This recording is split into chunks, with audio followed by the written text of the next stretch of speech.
Here is the sequel to giving every legendary Pokemon a signature ability. In the previous video, I covered box art legendaries, legendary Pokemon that form a trio with the box art legendary Pokemon, and overall the strongest legendary Pokemon in the generation they debuted in. So in this video, I'm going to be covering the rest of the legendary Pokemon. Unfortunately, it's not going to include mythicals, but if you want me to do a separate video about them, then let me know. And just remember, these are legendary Pokemon, so their abilities are going to be really strong. Maybe some might have not as strong abilities compared to others, but I want them to be powerful nonetheless. Maybe not as powerful as the ones in the previous video, but like I said, they're still going to be powerful. If you want to see me do more Theorymon videos like this, then be sure to like and subscribe. So let's just hop right into it. I always found the legendary birds to be a little strange compared to most legendary Pokemon. A lot of legendary Pokemon have lore, or have some type of aspect they represent which seems to grant them legendary status. But what about the legendary birds? It just seems like they're legendary because they're extremely powerful. I'm not advocating they need to represent something or have lore, but if they're powerful, then let's encapsulate that with their abilities. Each of them have dex entries which state they can create their respective elements by flapping their wings. Articuno flaps its wings to cool the air and create snow. Zapdos flaps its wings to generate lightning. And Moltres flaps its wings to create a dazzling flash of fire. If they can achieve such feats by flying, then that indicates their flying type moves carry elemental properties. Therefore, Articuno gets Chilling Wing, Zapdos gets Electric Wing, and Moltres gets Blazing Wing. With these abilities, the Pokemon's flying type attacks have a chance to inflict status of their respective element onto the target. I thought about giving them a 10% chance to inflict status, but 10% is too low to be consistent. 20 is a lot better, but it's not good enough for legendary Pokemon in my opinion. So I settled on giving them a 30% chance to do so each. 30% is extremely wild for Articuno to have a chance to freeze. I know, but freeze is the worst status to be afflicted by since it shuts you down from doing anything, and that's exactly why we don't have a status move that instantly inflicts freeze. Also, some moves do have a 30% chance to inflict status, but moves that can freeze only have a 10% chance. That's because of how powerful it is. However, Articuno is easily the worst of the three, and outclassed by a lot of regular Pokemon. So giving it a 30% chance to freeze elevates it to legendary status. Plus, Zapdos and Moltres' hidden abilities have a chance to inflict status when they are hit by contact moves, yet Articuno's raises its evasion in snow. These new abilities fit more consistently across the three, and they also serve as counterparts and possibly upgrades to Zapdos' static and Moltres' flame body. The legendary beasts all have inner focus as their hidden ability, which isn't bad since they can't be flinched. They also cannot be affected by intimidate, but this only benefits Entei since it's the only physical attacker. But did you know their hidden abilities were changed? Before they had Inner Focus, Raikou had a Volt Absorb, Entei had a Flash Fire, and Suicune had Water Absorb. I like these abilities more because it gives them an immunity to their own type, and it makes sense within their lore. Raikou carries rain clouds on its back which it uses to shoot lightning. A roar from Entei causes a volcano anywhere on the globe to erupt, and Suicune can purify even the murkiest of water. But Volt Absorb and Water Absorb restores the user's HP, while Flash Fire raises the power of the user's fire-type moves. A handful of Pokemon have these abilities, so just like how Ho-Oh resurrected 3 Pokemon and transformed them into the legendary beasts, let's transform these abilities to match them. Raikou's ability becomes Thunderous Cry. It restores HP and raises its speed by 1 stage if hit by an electric-type move. The reason I chose speed for Raikou is because it's the fastest of the legendary beasts and embodies the speed of lightning, so it just makes sense. For Entei, its ability becomes a Volcanic Roar. It restores HP and raises its attack by 1 stage when hit by a fire-type move. While both this ability and a Flash Fire grant an immunity to fire-type moves, Flash Fire simply raises the power of its fire-type moves. But now, Entei is not limited to an increase to its fire-type moves specifically. It can now make use of its non-fire type moves after the boost to its attack. And for Suicune, it gets Purifying Bark. It restores HP and raises its special attack by 1 stage when hit by a water type move. Suicune is actually the weakest of the 3 in terms of attack, but base 90 special attack isn't too bad when you realize it has 100 HP and 115 defense and special defense. You could raise its defense or special defense instead, but I couldn't decide since they're the same. I really like this idea of the legendary beasts using their abilities to set up for a sweep. The original Regis always had a soft spot in my heart. They're just a gang of golems made of rock, ice, and metal.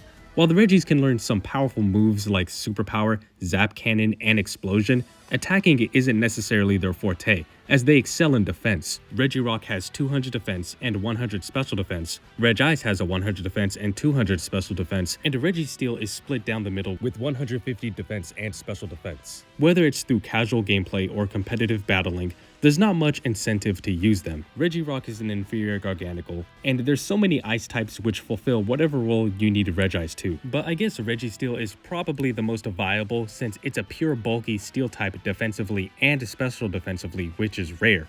Clear Body prevents their stats from being lowered, which is good since this reinforces their defensive niche. With Game Freak's intent on making them bulky, let's craft abilities that really lean into this. Regirock is quite literally an amalgamation of rocks. Whenever it is damaged, it can attach any type of rock to its body to repair itself, so I'm gonna take that into account when I create its signature ability. It's going to set the sand when it switches into battle, but a handful of Pokemon already have Sandstream, so that's not a signature ability. So Regirock's ability becomes a Bedrock Body, a Sandstorm Bruise when the Pokemon switches into battle. Its solid rock body allows it to restore HP when hit by a rock-type move in the Sandstorm. Regirock already has insanely high defense, and setting sand allows it to receive a 50% increase to its special defense. With this change, Regirock will either become just another Pokemon that sets the sand, or an absolute tank and the only Pokemon to be immune to rocks. I'm gonna put Regice on a boat similar to Regirock. It's going to set the snow, which will boost its defense by 50%. As I was reading some of the Pokedex though, some of them claim that Regice can never melt, not even if it was immersed in magma. So Regice gets the ability Glacial Body. It summons the snow when the Pokemon switches into battle. Its frigid body makes it immune to fire-type moves in the snow.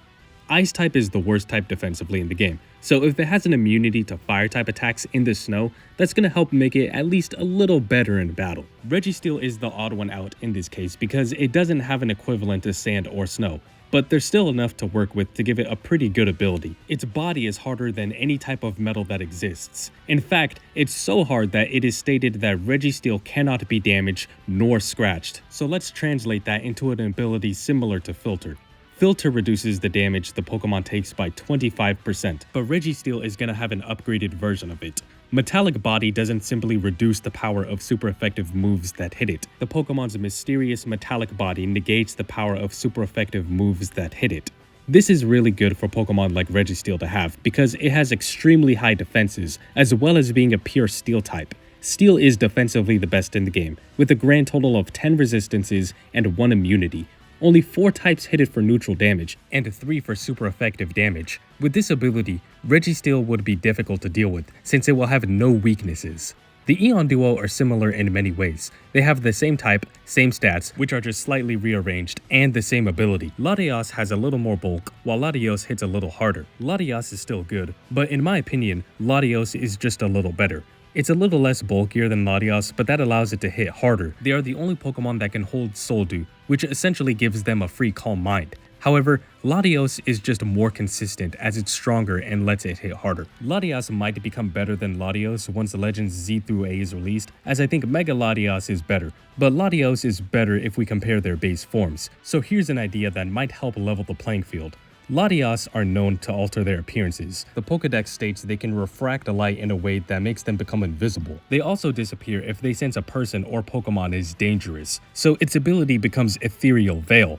When the Pokemon enters battle, it will raise its evasion if it senses a dangerous move. So what is considered a dangerous move? Well, essentially, it's anything that hits them for super effective damage. Evasion is definitely the most annoying stat that raises. How are you going to defeat an opponent if you can't hit them? Its ability only activates when it switches into battle though, and Latios wants to set up more than its counterpart, so this ability makes it become a huge problem if it cannot be hit while setting up. On the other hand, Latios' Pokedex entry claims that it dislikes fighting. You could say that it holds back because of this, but when it does go all out, it unleashes its full power. Its ability, Ethereal Surge, does this. When the Pokemon enters battle, it will raise its attacking stats if it senses a Pokemon has a dangerous move. It's the same as Latios, but boosts its special attack and attack instead, since Latios just wants to spam attacks more often than Latios. The Lake Trio is responsible for bestowing what they represent onto the world. Uxie bestowed knowledge, Mesprit bestowed emotions, and Azelf bestowed willpower. Uxie is the bulkiest of the 3, and because of this, it should have an ability that complements its high defenses. With archaic knowledge, the Pokemon's endless knowledge lets it know to avoid being afflicted by status moves and secondary effects. On the surface, it sounds like Gholdengo's Good as Gold, but the main difference is Good as Gold prevents Gholdengo from being afflicted by status moves. Thunder Wave nor Taunt will affect it because those are status moves. However, it can still be paralyzed if it was hit by Thunderbolt, since that is a secondary effect, which Gholdengo is not immune to. But Uxie's ability prevents even that. Status moves like Taunt and Leech Seed will fail, nor can it be paralyzed from Thunderbolt or flinched from Fake Out. Mesprit is tied to emotions. Stat-wise, it's the most awkward of the Lake Trio. Uxie excels in defenses, and Azelf excels in attacks, but Mesprit's attacking and defensive stats equalize to 105. While 105 is pretty respectable, Mesprit is not dedicated to either its attack stats or defense stats, so it's just a less efficient version of its counterparts. Mesprit is tied with emotions, and emotions are very close and personal when you convey your emotions to others, so Mesprit's ability becomes archaic emotions. Its intense emotions raise the defense or attack of it and its ally. What I mean by this is Mesprit and its ally will either receive a 20% boost to their defensive stats or attacking stats, depending on whatever Mesprit's highest stat is. If its high stat is either its defense or special defense, then Mesprit and its ally will get a boost there. If its attack or special attack is higher, then it and its allies' attacking stats will rise. It's kind of like Friend Guard, but Friend Guard only reduces the damage done to the Pokemon's ally by 25%. Mesprit's ability is only 20%, but having it applied to the user and the ally is a greater advantage. And now for the fastest and hardest hitting of the Lake Trio, we have Azelf. It was the easiest of the Lake Trio for me to come up with an ability for, so it gets Archaic Willpower. Its sheer will allow its attacks to hit through immunities. It's already fast and hits hard. Not being restrained by immunities is going to let this wreak havoc. Its Psychic can hit Dark types, its Thunderbolt can hit Ground types, Explosion hits Ghost types, and for some reason if you want to run Mud Slap, well, it's going to hit Flying types and Levitate users. That's right, it even bypasses immunities. Heatran is hot. Like, really hot. I mean literally, not figuratively. It is said that Heatran dwells within volcanic caves and that its insides are so hot that spots on its body are melted. I guess that's what happens when your blood boils like magma. And if you don't count Gigantamax moves, Heatran has the strongest binding move in the franchise, Magma Storm. Since its signature move damages 1/8 of the target's max HP at the end of each turn, and its insides are boiling hot, it gets a Molten Splash. Its boiling hot body releases molten splashes onto the target when it is hit. The way it works is that whenever a Pokemon hits Heatran, Heatran will deal damage onto the target, no matter if it's foe or ally. If it's hit by a multi-hit move, each hit will trigger its ability, and if it's a double battle and both foes attack, Heatran's ability will activate and hit each of them respectively. Damage is calculated like Stealth Rocks. It'll deal 12.5 neutral damage, and this ability is always treated as a fire type, so if the target is weak to it, then it's going to deal 25% damage, and if it's quad weak, it's 50%. The same goes for resistances, 6.25 for resistance and 3.125 for quad resistance. Regigigas arguably has the worst ability ever, probably even worse than Slacking. Slow Start is so bad that giving Regigigas no ability is more beneficial than its current ability. I honestly don't understand why Game Freak had to handicap Regigigas, since it's the master of the Regis, yet it has a pathetic ability. It appears that Regigigas crafted the Regis in its own image, so it'd be cool if it had an ability similar to its own creations. Regieleki and Drago have the power of their respective types boosted by 50%. They're a lot more focused on offense than the original Regis, so Regigigas gets its own ability similar to theirs called Titanic Grip, which powers up its normal type moves. Just like Regieleki and Drago, it gets a 50% boost to its attacks. It's a simple yet good ability that would give Regigigas the glow up it desperately needs. My first instinct was to give Cresselia an ability that works similar to Darkrai, which would restore HP when a Pokemon is asleep, but that doesn't seem all that good in my opinion. Sure, you can restore 1/8 of your health at the end of each turn, but that's not worth it when your opponent can knock you out in 2 to 3 turns or set up for a sweep. Plus, the only times you're going to go to sleep is if you use rest, meaning you're already restoring your HP, or your opponent puts you to sleep, which is never ideal. I already gave Xerneas an ability that restores 1/8 HP at the end of each turn, so I shouldn't give Cresselia an inferior version of it. What I propose is Sweet Dreams. Wondrous dreams raise all of a Pokemon's stats when they are put to sleep. Cresselia has the power to cause joyful dreams, and if its counterpart has an ability which negatively affects Pokemon when they're asleep, Cresselia's should positively affect them. That would make this thing a beast. Using Rest paired with a Chesto Berry to instantly receive a +1 boost to all of your stats is insane. I honestly don't know what Phione is, so I'm not gonna put it on this list. Some might think it's a mythical, while some might think it's a legendary. But after the Pokemon leaks, we got confirmation of what is a legendary and what is a mythical. Yet Phione doesn't fall in either of those categories, and Game Freak is intentionally leaving it as vague as possible. The Swords of Justice all have Justified as their ability. It's not bad. It raises their attack by 1 stage when hit by a Dark-type move, and name-wise, it fits since they are Swords of Justice. Terrakion is okay, but Cobalion and Virizion are pretty bad, so maybe these abilities would give them an edge in battle. They all have decent speed, sitting at 108, and they are all fighting type. Most fighting types are physical attackers, so I think we can find a fun way to create some more engaging and unique abilities for them. They protect Pokemon from humans and those that bully smaller Pokemon. Essentially, they punish those who bully weak Pokemon. The Swords of Justice should have abilities that have a chance to trigger a secondary effect when they hit with a physical attack. Cobalion is the de facto leader, and it always carries this stern glare on its face. In fact, its dex states that Cobalion's stare is so intense that even the most unruly Pokemon obey it. Originally, I thought its ability should have a chance to make the Pokemon disobey the trainer, but that's just too much. What I would implement is Glare of Justice. When it hits with a physical move, its glare may cause the target to flinch. It might sound like a worse ability of Stench, which the user's physical and special moves have a chance to flinch, but the main difference is that Stench has a 10% chance to flinch, while Cobalion's ability has a 30% chance. Stench doesn't stack its ability with the moves that have a chance to flinch, but Glare of Justice does. If Cobalion uses Iron Head, which has a 30% chance to flinch, it will be increased to a 60% chance. It is said that Terrakion's charge is so powerful it can break through the wall of a castle with a single blow. That's pretty impressive, and Terrakion has the highest attacking stat of the 3.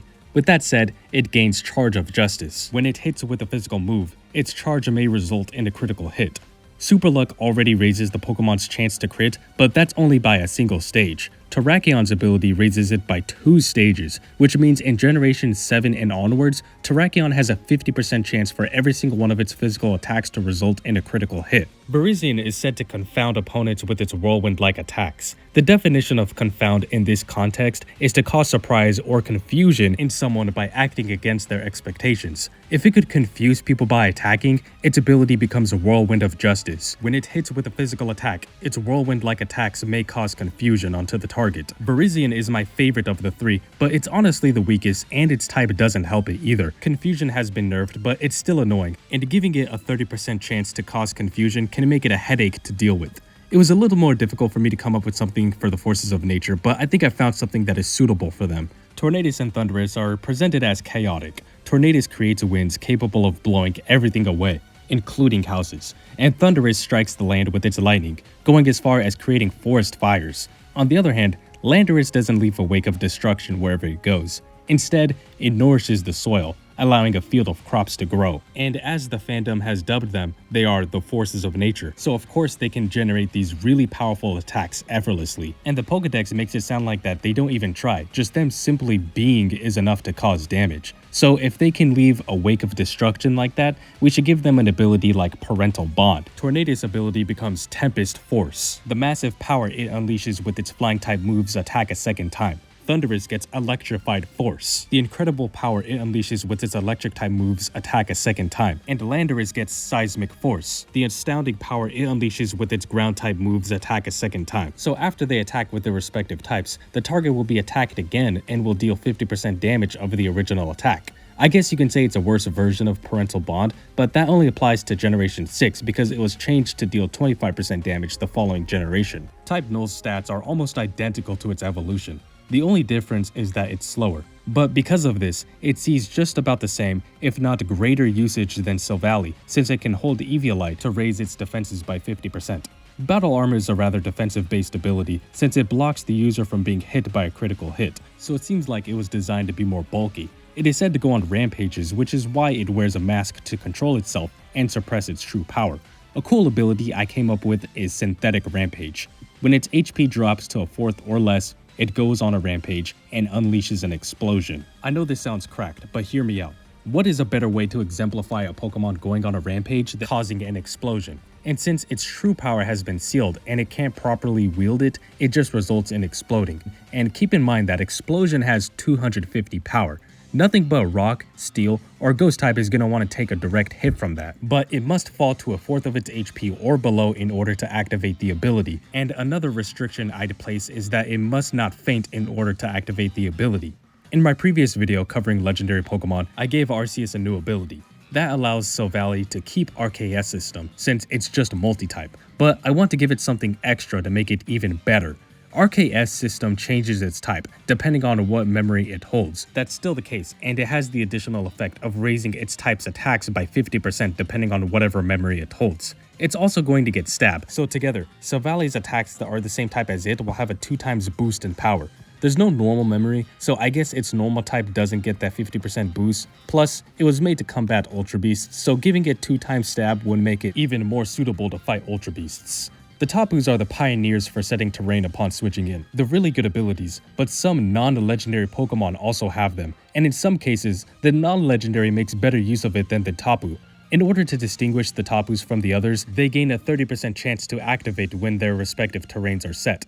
Tapu Koko gets Electric Guardian, which sets electric terrain upon entering battle. The terrain allows its electric moves to have a chance to paralyze. Tapu Koko already has moves which can paralyze the target, but now it can make use of moves that can paralyze the target and switch out, like using Volt Switch, or it can run a physical variant set and use Wild Charge, which has a chance to paralyze. Tapu Lele gets Psychic Guardian, which sets psychic terrain upon entering battle. The terrain allows its psychic moves to have a chance to lower the target's special defense. I chose this because Psychic is the best psychic type move, and it has a chance to lower the target's special defense. Tapu Lele can run Psyshock or Expanding Force, and now it can have the same secondary effect as Psychic. Tapu Bulu gets Grassy Guardian, which sets grassy terrain upon entering battle. The terrain allows its grass type moves to have a chance to seed the target. Essentially, it would have a built-in Leech Seed effect to its grass-type attacks. Not only would it cancel out the target from receiving the benefits of grassy terrain, but Tapu Bulu would be restoring double the HP it normally would at the end of each turn while grassy terrain is up. Tapu Fini gets Misty Guardian, which sets misty terrain upon entering battle. The terrain allows its fairy-type moves to lower the target's special attack. It definitely has the worst ability of the Tapus since it doesn't boost the power of fairy-type moves, but that's okay since Tapu Fini is by far the bulkiest of them. Cosmog and Cosmoing are never going to be seen in battle. The only moves they learn between each other is Splash, Teleport, and Cosmic Power. But since they're legendaries, I have to give them an ability. If you watched my video where I gave the other legendary signature abilities, I proposed a new category of moves which can be light-based. So I'm going to give them weaker versions of their final stage evolution signature abilities. Cosmog gains Cosmic Dust, granting it immunity to light-based attacks, and Cosmoan gains Starlight, which restores HP when hit by light-based attacks. Just like Cosmog, I have to give Kubfu a signature ability, so I guess I would give it Unseen Fist. We all know how good Unseen Fist is, especially in doubles, so let's just move on to Urshifu. I'd give both forms Striking Fist. They are the same as Unseen Fist, but with the additional effect of bypassing Substitute as well. Rapid Strike benefits less with this new ability because its signature move already hits 2 to 3 times, so it already has a chance to break through Substitute. But regardless, it's just making a powerful ability even more powerful. The reason I'm giving the legendary Galarian birds signature abilities is because while they have the same name as the Cantonian birds, they seem to be treated as separate Pokemon. So while they are regional forms, it seems like that they're technically not. I wanted to give them the reverse of the Cantonian birds' abilities so that their psychic, fighting, and dark type moves have a chance to inflict status, but I want them to behave differently from the Cantonian birds. They all have dex entries indicating what they're capable of. Galarian Articuno can slice through thick iron walls as if it were paper. Galarian Zapdos can pulverize a dump truck with a single kick. And Galarian Moltres can consume the spirit of creatures, making them burned out shadows of themselves, which I assume they mean figuratively. What I think would make them viable options is giving them an ability like Intimidate, which lowers a specific stat by 1 stage upon switching in. Galarian Articuno's highest stat is its special attack, so it should capitalize on this by getting Mystic Energy. When it switches into battle, it releases mystical beams which lowers the target's special defense. Galarian Zapdos' highest stat is its attack, so it gets Crackling Kick. When it switches into battle, it produces a crackling sound which lowers the target's defense. An attack stat of 125 is nothing to scoff at, so it's gonna be pretty intimidating for the target to get hit by one of them after their defense stats are lowered. Galarian Moltres, on the other hand, has its highest stat being its special defense, which is also 125. Although, with Sinister Aura, when it switches into battle, its consuming aura lowers the target's special attack. That's one of the main reasons why special attackers are on average better than physical attackers, since they don't have to worry about their attack stat being lowered. But Galarian Moltres helps close that gap, and could prove to be a special attacker's worst nightmare. The only change I would make to Regieleki is return Transistor to its former glory. It powers up electric-type moves by 50%, but the following generation reduced it to only 30%, so just bring it back to 50%. And for the first time in this video, I'm not going to make any changes to Regidrago's ability. Dragon's Maw boosts the power of its Dragon-type attacks by 50%, and that's pretty good. Glacier's Chilling Neigh raises its attack by 1 stage when it knocks out a Pokemon. It's a good ability, but it's the same as Moxie. In order to distinguish the two, I would change it so that Chilling Neigh raises its attack by 2 stages when it knocks out a Pokemon. Because Spectrier is the counterpart to Glastrier, Grim Neigh raises its special attack by 2 stages when it knocks out a Pokemon. Calyrex was the hardest for me to create an ability for. I was thinking about incorporating its ability to grow lush harvests or something related with its psychic abilities since it can see the future, but I wasn't content with any of them. Then I looked at its stats. Aside from HP, it has base 80 across the board. I then remembered Trick Room is a move. I thought about giving it to Calyrex, and while it would be good for its Ice Rider form, it would heavily hinder its Shadow Rider form. Then I remembered Wonder Room is a move. All Wonder Room does is swap the defense and special defense of all Pokemon on the field. It would make for an interesting ability, so Calyrex gets Kingly Order. With overwhelming psychic power, it generates a wondrous room when it switches into battle. It would be such a chaotic ability that would instantly interrupt the flow of a lot of teams. Ice Rider and Shadow Rider forms are already insanely good. Now just imagine Calyrex not only swaps the defense and special defense of all Pokemon on the field, but if it knocks out a Pokemon, its attack or special attack will be raised by 2 stages with its signature ability as one. I haven't forgotten about Enamorus. Just like the other forces of nature, its ability becomes Loving Force. The passionate power it unleashes with its Fairy-type moves attack a second time. Just like the other forces of nature, its second attack will deal 50% damage of the original attack. The Treasures of Ruin all have good abilities. They each lower a specific stat from all Pokemon while they're on the field. Since they already have viable signature abilities, I don't see much of a point expanding upon them in any way. I really like the Loyal 3's signature abilities, but they all have the same ability, Toxic Chain, which allows their attacks to have a 30% chance to badly poison the target. That's great since it puts the opponent on a timer, but even with this ability, the Loyal 3 remains subpar. The only thing I'd change is giving them abilities which have an additional effect to increase the chance to badly poison the target by 50% if they attack with their secondary type. Okidogi's Toxic Fist has the added effect to badly poison the target when hit by a fighting type move. Monkey Dory's Toxic Mind has the added effect to badly poison the target when hit by a psychic type move. And Pheasantdipity's Toxic Plumage has the added effect to badly poison the target when hit by a fairy type move. They might remain subpar, but their increased odds of badly poisoning the target is going to help them in the long run. Ogerpon has a different ability for each form, but they all gain Embody Aspect upon terrestrialization. What Embody Aspect does is that it will raise a stat by 1 stage depending on whatever mask Ogerpon holds. Unfortunately, I can't say for certain it will continue to have this ability since it's only available upon terrestrialization, which terrestrialization might not even appear again in other games. It's actually possible this ability will disappear in following games, or maybe it will be a hidden ability. So regardless, I think it should be its base ability. And what I would do is have it raise a stat by 1 stage when it switches into battle. It's a simple fix, but I wouldn't be surprised if we don't see this ability in the future. And last but not least, Terapagos. Terapagos actually has 3 signature abilities. Its base form has Terra Shift. It changes into its terrestrial form upon entering battle, which changes its ability to Terra Shell, which makes all attacks not very effective while it has full HP. And when it terrestrializes, it gets Terraform 0, eliminating all weather and terrain effects from the field. It's in the same boat as Ogerpon, as it only gets Terraform 0 in its terrestrialized form. It's fine in Generation 9, but outside of this generation, I would combine its 2 abilities in future games. Let's just call it Terra Shell 0, and it allows it to resist all attacks when at full HP, and eliminates all weather and terrain effects when it enters its terrestrial form. Any ability that is just 2 abilities combined is already really good, so just taking 2 really good abilities and combining them for Terrapagos is going to make it phenomenal. Anyways, that's going to do it for the video. I hope you enjoyed, and let me know what do you think. Do you agree or disagree with some of my options? And what signature abilities would you give a legendary Pokemon? If you enjoyed the video, then please consider sharing, and subscribing. But anyways, I'll catch you in the next one. Later.